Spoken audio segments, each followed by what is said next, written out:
to'plamasi hozirgi O'zbekistonning rivojlanish strategiyasi, siyosiy va ijtimoiy islohotlar kontekstida ishlatiladi.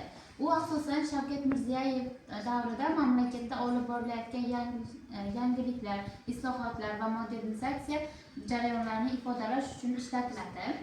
Asosiy jihatlari iqtisodiy islohotlar, raqobatdosh iqtisodiy yaratish, soliq va moliya tizimini soddalashtirish, xususiy tadbirkorlik qo'llab-quvvatlash, investitsiyalarni jalb qilish.